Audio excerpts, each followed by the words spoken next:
Hello student, આજના લેક્ચરની અંદર આપણે જોવાનું છે પોલિસેકેરાઇડ્સ. વિદ્યાર્થી મિત્રો, તમારી બુકની અંદર ટોપિક એવો આપેલો છે કે પોલિસેકેરાઇડ્સ. તો અહીંયા જે પોલિસેકેરાઇડ્સ છે એ શું છે? કાર્બોદિત છે. બરાબર. આપણે આજે કાર્બોદિતના પ્રકાર જોવાના છે, જેની અંદર પોલિસેકેરાઇડ્સ એ એક કાર્બોદિતનો પ્રકાર છે, મતલબ કાર્બોહાઈડ્રેટનો એક પ્રકાર છે.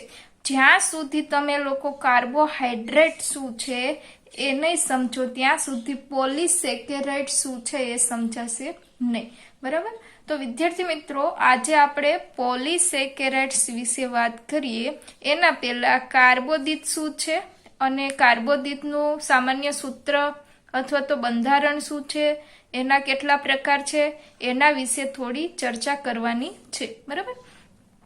એનસીઆરટી મુજબ તમને એક્ઝામમાં પોલિસેકેરાઇડ્સ વિશે 3 માર્ક્સમાં પૂછી શકે, પરંતુ અહીંયા આપણે પોલિસેકેરાઇડને સમજવા માટે કાર્બોદિત સમજવું ખૂબ જ જરૂરી છે.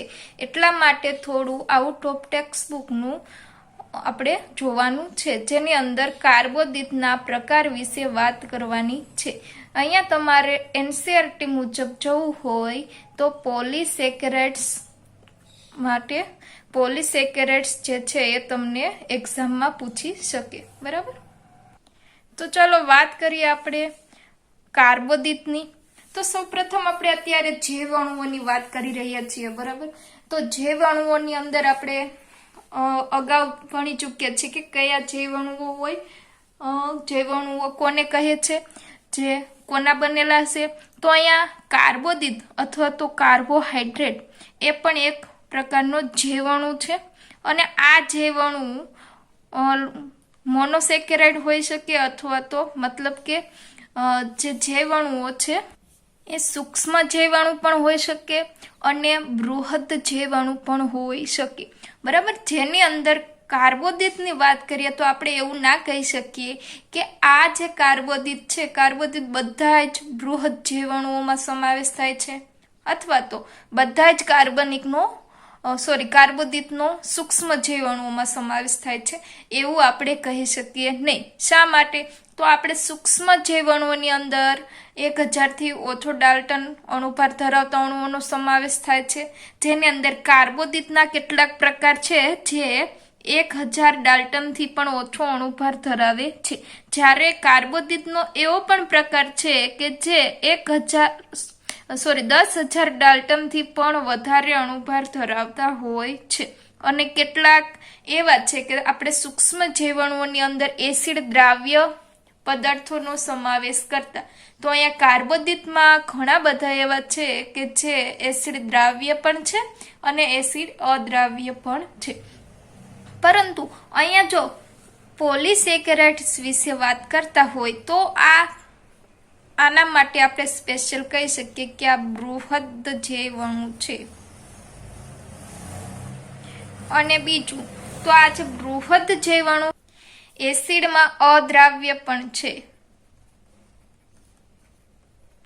એવું આપણે પોલિસેકેરાઇડ્સ વિશે કહી શકીએ. બરાબર. તો ચલો આપણે જોઈએ. સૌપ્રથમ પોલિસેકેરાઇડ્સ શું છે? બૃહદ જૈવ અણુ, એસિડમાં અદ્રાવ્ય અણુ છે.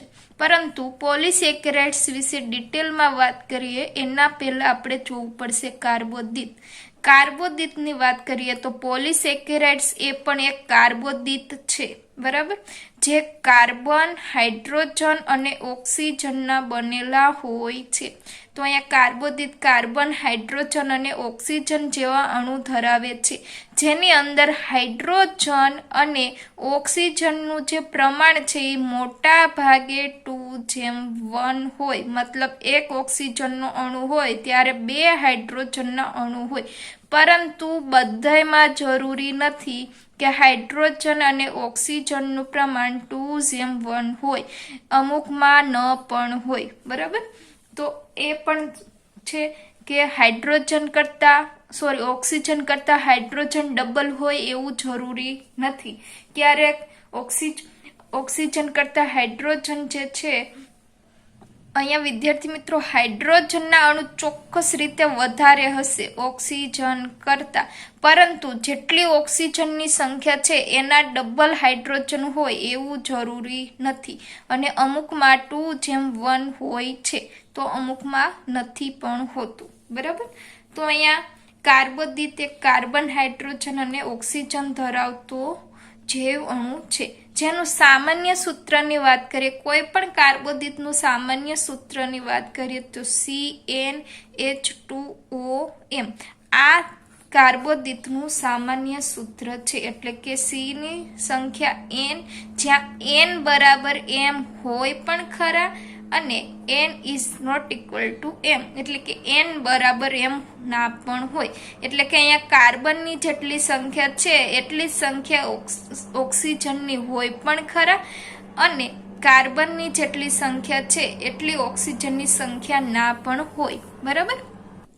તો હવે વાત કરીએ આપણે કાર્બોદિતના અથવા તો કાર્બોહાઈડ્રેટના પ્રકારની. તો કાર્બોદિતના મુખ્ય 3 પ્રકાર છે. કયા કયા? તો એક મોનોસેકેરાઇડ્સ, ડાયસેકેરાઇડ્સ અને પોલીસેકેરાઇડ્સ, બરાબર. તો આપણે આજે પોલીસેકેરાઇડ્સ વિશે વાત કરવાની છે. એ શું છે? કાર્બોદિતનો એક પ્રકાર છે. હવે વિદ્યાર્થી મિત્રો, સૌપ્રથમ આપણે વાત કરીએ મોનોસેકેરાઇડ્સની. તો મોનોસેકેરાઇડ્સની અંદર શું હશે?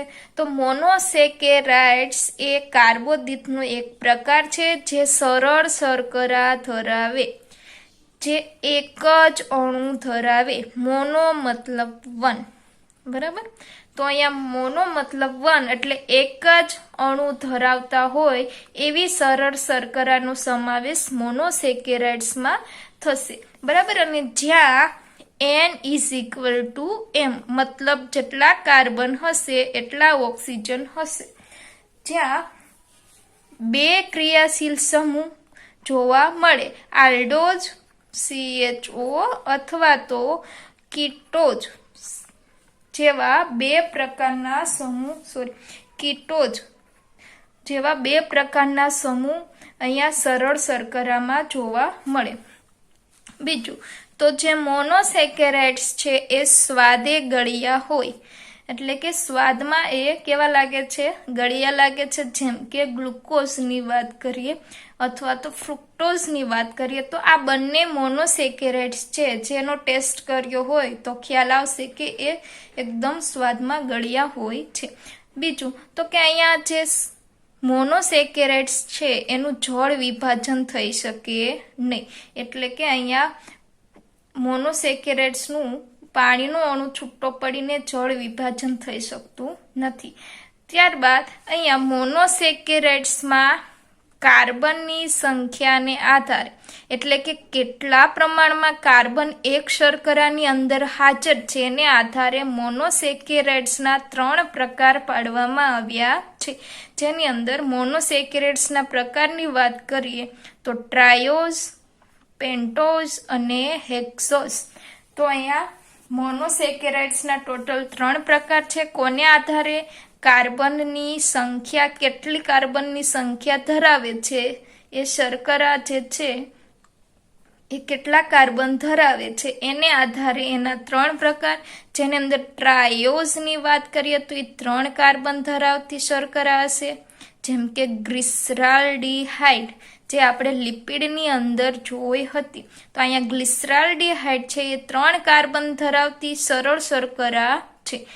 પેન્ટોઝ શર્કરાની વાત કરીએ તો એ પેન્ટો એટલે 5, તો 5 કાર્બન ધરાવતી સરળ શર્કરાનો સમાવેશ તેમાં થાય છે પેન્ટોઝ મોનોસેકેરાઇડ્સ, જેની અંદર એક્ઝામ્પલ લઈએ તો રિબોઝ.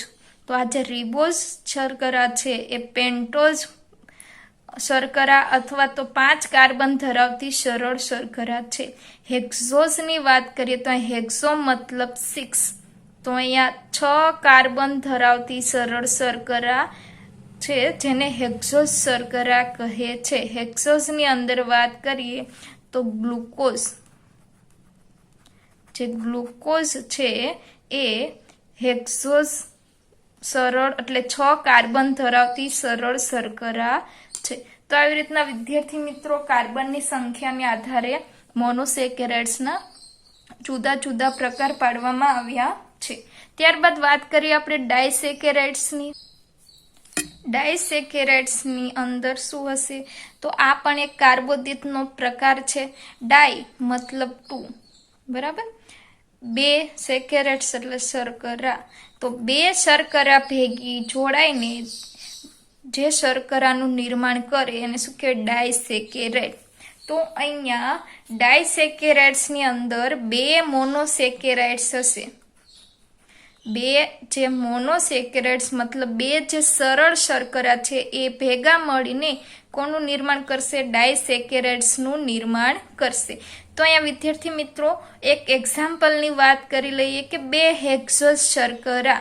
2 હેક્ઝોસ શર્કરાની અંદર આપણે હેક્ઝોસ શર્કરાનું ઉદાહરણ જોયું, ગ્લુકોઝ પ્લસ ગ્લુકોઝ.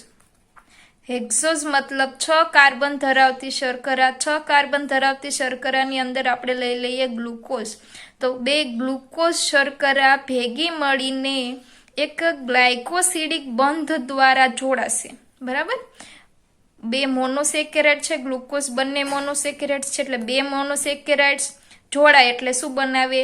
ડાયસેકેરાઇડ્સ બનાવે. એક્ઝામ્પલ તરીકે ગ્લુકોઝની વાત કરીએ તો 2 ગ્લુકોઝના અણુ જોડાશે. કયો બંધ બનશે? તો ગ્લાયકોસિડિક બંધ બનશે. આ બંધ બને ત્યારે 2 હાઇડ્રોજન અને 1 ઓક્સિજન છૂટો પડે, એટલે કે H2O, પાણી દૂર થાય. પાણીનો એક અણુ દૂર થશે. ગ્લાયકોસિડિક બંધનું નિર્માણ થતું હશે ત્યારે બંને ગ્લુકોઝના અણુ એકબીજા સાથે જોડાઈને એક પાણીનો અણુ છૂટો પાડે છે, બરાબર. તો આવી રીતના 2 શર્કરા જોડાઈને ડાયસેકેરાઇડ્સનું નિર્માણ કરે. સામાન્ય સૂત્રની વાત કરીએ તો CnH2O n-1, એટલે કે અહીંયા જેટલા કાર્બનની સંખ્યા હશે એના કરતા 1 ઓછો ઓક્સિજન હશે, બરાબર. તો અહીંયા કાર્બનની સંખ્યા કરતા ઓક્સિજનની સંખ્યા જુદી હોય છે, એટલે n is not equal to m, બરાબર. ડાયસેકેરાઇડ્સની વાત કરીએ તો એ પણ સ્વાદમાં ગળ્યા હોય છે, પાણીમાં દ્રાવ્ય છે, જળ વિભાજન થઈ શકે. ઓબ્વિયસલી અહીંયા 2 શર્કરા જોડાય છે, અહીંયા જળ વિભાજન, ધારો કે ગ્લુકોઝ અને ગ્લુકોઝ બંને ભેગા મળીને માલ્ટોઝનું નિર્માણ કરે.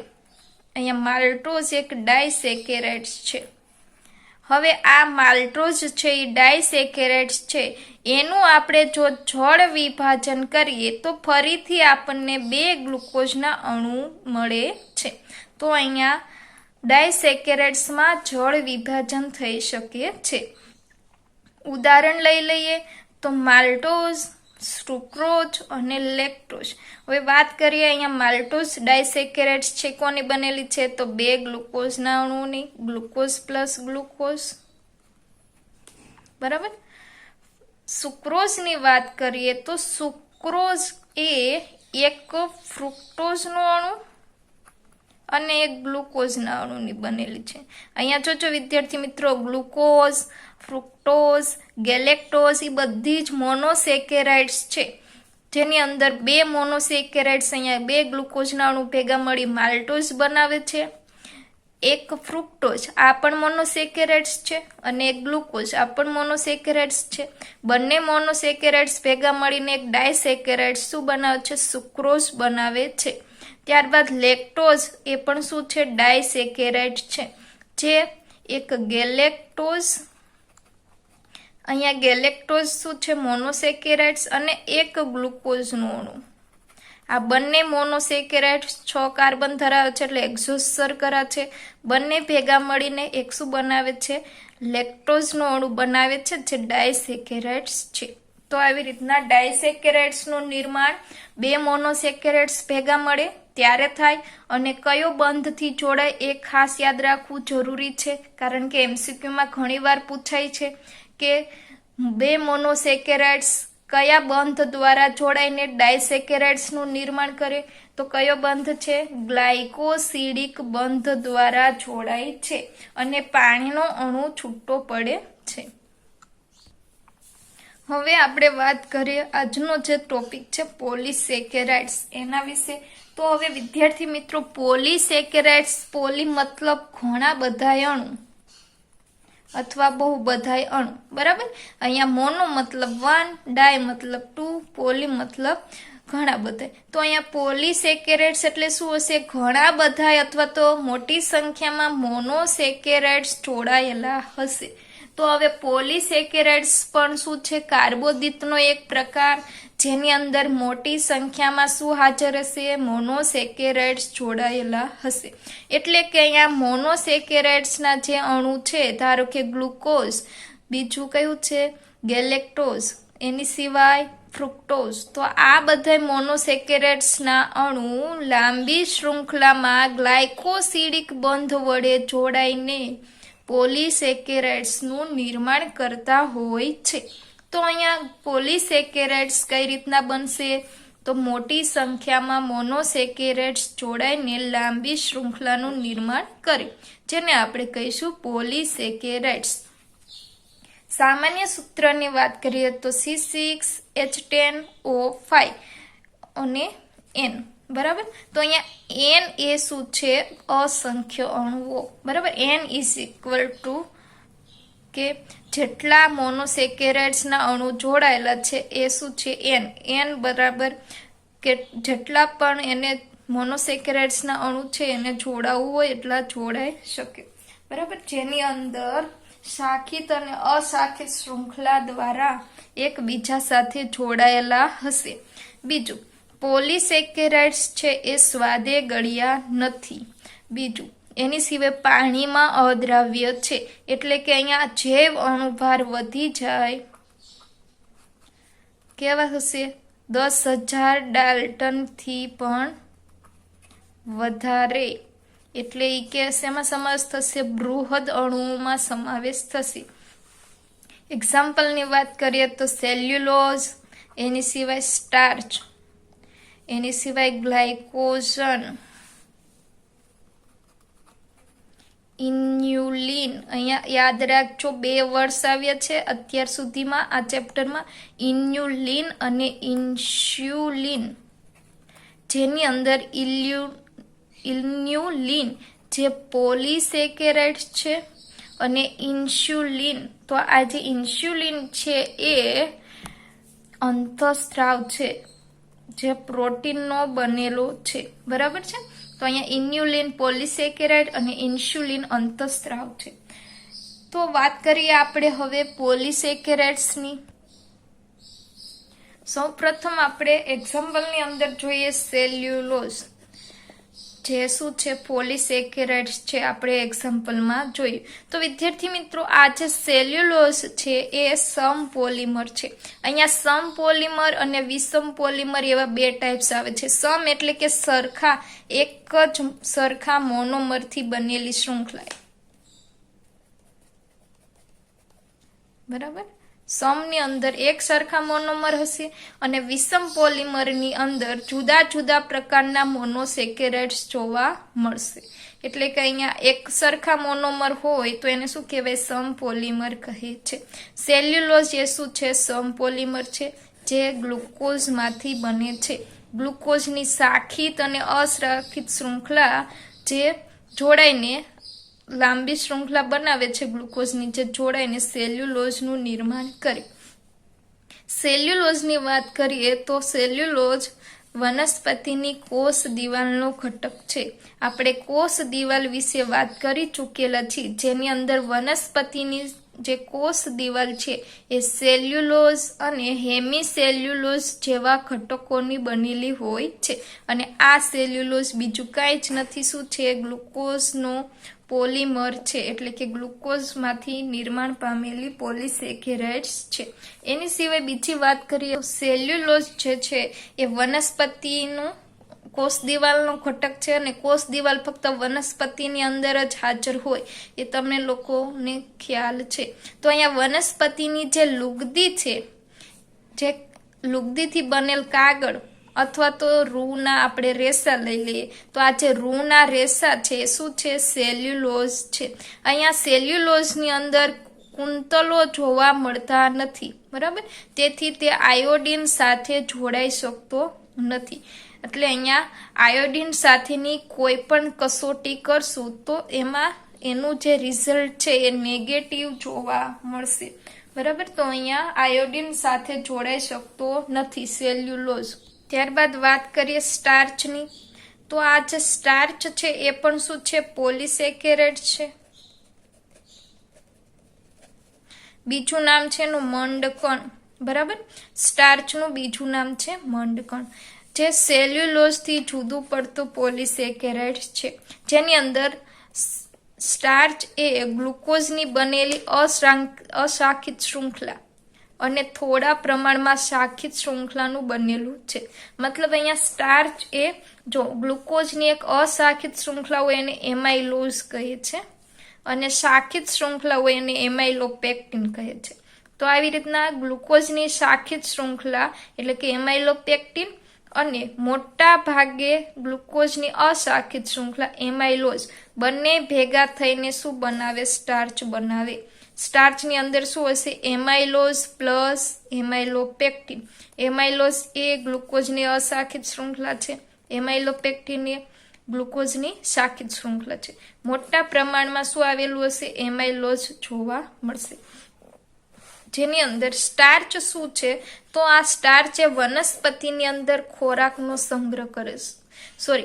જે ખોરાકનો સંગ્રહ થાય છે વનસ્પતિની અંદર એ સ્ટાર્ચ સ્વરૂપે થાય. એટલે કે ખોરાકનો સંગ્રહ મતલબ શું? તો અહીંયા વનસ્પતિ જે ખોરાકનું નિર્માણ કરે છે, જેની અંદર વધારાનો જે ખોરાક છે, વધારાનો ખોરાક જે વનસ્પતિની અંદર જરૂરિયાત કરતા વધારે જે ખોરાક બની ગયેલો છે, તો આ જે વધારાનો ખોરાક વનસ્પતિની અંદર હોય એ એના સ્ટાર્ચ સ્વરૂપે મૂળ અથવા તો પ્રકાંડમાં અથવા તો પર્ણમ અથવા તો ફળની અંદર સંગ્રહ કરી શકે, બરાબર. તો અહીંયા સ્ટાર્ચ એ કંઈ જ નથી પરંતુ વનસ્પતિની અંદર જે વધારાનો ખોરાક છે એનો સંગ્રહ સ્ટાર્ચ સ્વરૂપે થાય, અને સ્ટાર્ચ એ શું છે? પોલિસેકેરાઇડ છે. જેની અંદર એક એક્ઝામ્પલ સરળ આપું કે તમે લોકો ગાજર અથવા તો બટાટાથી જાણીતા છો. તો અહીંયા બટાટા એ શું છે? તો જે વનસ્પતિ છે એનું જે પ્રકાંડ છે એની અંદર સ્ટાર્ચ સ્વરૂપે ખોરાકનો સંગ્રહ, બરાબર. એવી જ રીતના ગાજરની વાત કરીએ તો ગાજરની અંદર શું હોય છે? તો વનસ્પતિનો જે વધારાનો ખોરાક છે એનો સ્ટાર્ચ સ્વરૂપે વનસ્પતિના મૂળની અંદર શું થશે? સ્ટાર્ચનો સંગ્રહ. અને આ જે મૂળની અંદર સ્ટાર્ચનો સંગ્રહ થાય છે એટલે શું બને છે? ગાજરનું નિર્માણ થાય છે. તો અહીંયા સ્ટાર્ચ એ મોટા ભાગે એક સંગ્રહિત છે ખોરાક તરીકે વનસ્પતિની અંદર સંગ્રહ પામે છે. એની સિવાય સ્ટાર્ચ જે કુંતલાકાર દ્વિતીયક સંરચના બનાવે છે, એટલે કે આયોડીનના અણુ સાથે કુંતલ્ય ભાગથી જોડાયેલી હોય છે. એટલા માટે સ્ટાર્ચ છે એ આયોડીન સાથે જોડાયેલી હોવાથી આયોડીનની આપણે કસોટી કરીએ. આ બધું ક્યારે હોય? આ કસોટી બધી પ્રેક્ટિકલની અંદર આપણે કાર્બોદિત પદાર્થને છૂટો પાડવા માટે અથવા તો કયા પ્રકારનો કાર્બોદિત છે એ જાણવા માટે આપણે આવી જુદી જુદી ટેસ્ટ કરતા હોય છે. જેની અંદર આયોડીન કસોટી પણ એક પ્રકારની ટેસ્ટ છે કે જેનાથી આપણે જાણી શકીએ કે આ કયા પ્રકારનો કાર્બોદિત છે. તો અહીંયા આપણે સ્ટાર્ચ હોય એનાથી અજાણ્યા હોય અને આપણને ખ્યાલ ન હોય કે આ સ્ટાર્ચ છે, તો આપણે આયોડીનની કસોટી કરીએ ત્યારે આયોડીન સાથે સ્ટાર્ચ છે એ જોડાઈ જાય છે અને આપણને એક ભૂરો રંગ આપે છે. તો આ રીતના સ્ટાર્ચ આયોડીન સાથે જોડાઈને આપણને ભૂરો રંગ આપે છે, જેનાથી આપણને ખ્યાલ આવે કે આ જે અજ્ઞાત પદાર્થ છે એ કોણ છે? સ્ટાર્ચ છે. ત્યારબાદ નેક્સ્ટ જે છે પોલિસેકેરાઇડ એ ગ્લાયકોઝન છે. ગ્લાયકોઝનની અંદર વાત કરીએ તો ગ્લાયકોજન પ્રાણીમાં ખોરાક તરીકે સંગ્રહિત છે. જેવી રીતના આપણે વનસ્પતિની અંદર વાત કરી કે સ્ટાર્ચ એ ખોરાકનો સંગ્રહ કરે છે, મતલબ જે વધારાનો ખોરાક છે એનો સંગ્રહ સ્ટાર્ચ સ્વરૂપે થાય. સેમ વસ્તુ ગ્લાયકોજન પણ પોલિસેકેરાઇડ્સ છે અને આ પ્રાણીઓ અથવા મનુષ્યની અંદર જે વધારાનો ખોરાક છે એનું આપણે ગ્લાયકોજન સ્વરૂપે સંગ્રહ કરી શકીએ છીએ. અને આ કામ કોણ કરે છે? ઇન્સ્યુલિન. આપણે વાત કરી હમણાં કે ઇન્સ્યુલિન એ એક અંતઃસ્ત્રાવ છે જે શું કરે તો જ્યારે આપણા શરીરની અંદર ગ્લુકોઝનું પ્રમાણ વધી ગયું હોય, વધારાનો ગ્લુકોઝ હોય એને એ ગ્લાયકોજનમાં કન્વર્ટ કરી નાખે અને આ જે ગ્લાયકોજન છે એ વધારાના ખોરાક તરીકે શરીરની અંદર સંગ્રહ પામે. તો આવી રીતના વિદ્યાર્થી મિત્રો ગ્લાયકોજન એ પોલિસેકેરાઇડ્સ છે, જે શેનો છે? ગ્લુકોઝનું પોલિસેકેરાઇડ્સ છે, બરાબર. અને આ ગ્લુકોઝ છે જ્યારે માનવ શરીરની અંદર આ જે શર્કરા છે એનું પ્રમાણ વધી જાય ત્યારે ગ્લુકોઝનું કન્વર્ટ ગ્લાયકોજનમાં થઈ જાય છે. કોના દ્વારા? ઇન્સ્યુલિન દ્વારા. અને ગ્લાયકોજન છે એ ખોરાક તરીકે સંગ્રહ પામે. જ્યારે પછી બોડીને ગ્લુકોઝની જરૂર પડે ત્યારે આ ગ્લાયકોજન છે એનું પાછું ગ્લાયકોગોન નામનું, ઇન્સ્યુલિન અને ગ્લાયકોગોન બે અંતઃસ્ત્રાવ છે, તો ગ્લાયકોગોન નામનો અંતઃસ્ત્રાવ ગ્લાયકોજનને પાછો ગ્લુકોઝમાં કન્વર્ટ કરી નાખે. તો આવી રીતના વધારાનો જે ખોરાક છે એનો સંગ્રહ ગ્લાયકોજન સ્વરૂપે થાય છે. કોની અંદર? પ્રાણીઓની અંદર, બરાબર. એની સિવાય ગ્લાયકોજનનો જે જમણો છેડો છે એ આ રિડ્યુસિંગ અને ડાબા છેડે નોન રિડ્યુસિંગ કહેવાય છે. એટલે કે આ જે ગ્લાયકોજનનું તમને ટેક્સ્ટબુકની અંદર એની ફિગર આપેલી છે કે જે શાખિત શૃંખલાઓનું બનેલું છે, શાખાયુક્ત છે, એટલે કાર્ટૂન જેવી રચના ગ્લાયકોજનની દેખાશે, જેની અંદર એક રિડ્યુસિંગ હશે છેડો અને એક છેડો નોન રિડ્યુસિંગ હશે, બરાબર. ત્યારબાદ વાત કરીએ ઇન્યુલિન. આ ખાસ યાદ રાખજો, એમસીક્યુમાં બહુ બધી વાર પૂછાયેલું છે કે ઇન્યુલિન શું છે? તો ઇન્યુલિન ફ્રુક્ટોઝનો પોલિમર છે, બરાબર. તો અહીંયા ઇન્યુલિન એ ફ્રુક્ટોઝનો પોલિમર છે. એની સિવાય કેટલાક પ્રાણીઓની અંદર અથવા તો જે સજીવો છે એની અંદર કેટલાક જટિલ પોલિસેકેરાઇડ્સ પણ જોવા મળે છે, જેની અંદર જટિલ પોલિસેકેરાઇડ્સમાં એક એમિનો શર્કરા પ્લસ ગ્લુકોઝ એમાઇન કે એન એસિટાઇલ ગેલેક્ટોઝ એમાઇન વગેરેથી જોડાઈને બનતી હોય છે. જેમ કે અહીંયા સંધિપાદીઓની વાત કરીએ તો જે સંધિપાદ સમુદાય છે આ એક સમુદાય છે અને આ સમુદાયની અંદર સાંધાવાળા ઉપાંગો ધરાવતા, સાંધાવાળા પગ અથવા તો ઉપાંગો ધરાવતા સજીવોનો સમાવેશ થાય છે, બરાબર. તો અહીંયા સાંધાવાળા ઉપાંગો ધરાવતા જેમ કે વીછી છે એ સંધિપાદ સમુદાયની અંદર આવે. તો આવી રીતના આ જે સંધિપાદ સમુદાયના જેટલા સજીવો છે એનું જે બાહ્ય કંકાલ છે, જે બહારનું જે એક આવરણ છે, તો આ જે બાહ્ય કંકાલ છે એ કાઇટિનના બનેલા હોય છે. તો અહીંયા કાઇટિન એ શું છે? તો જટિલ પોલિસેકેરાઇડ્સ છે અને આ જટિલ પોલિસેકેરાઇડ્સ એ વિષમ પોલિમર છે. અહીંયા જટિલ પોલિસેકેરાઇડ્સ વિષમ પોલિમર છે કારણ કે એ જુદા જુદા મોનોસેકેરાઇડ્સનો બનેલો છે. તો એટલા માટે એને આપણે શું કહીએ છીએ? વિષમ પોલિમર કહીએ છીએ. અને કાઇટિન બીજું જે ફૂગ સૃષ્ટિ છે, જે બધી પ્રકારની ફૂગ છે એની કોષ દિવાલની વાત કરીએ તો ફૂગ સૃષ્ટિની કોષ દિવાલ પણ શેની બનેલી છે? કાઇટિનની બનેલી છે અને કાઇટિન એ જટિલ પોલિસેકેરાઇડ્સ છે.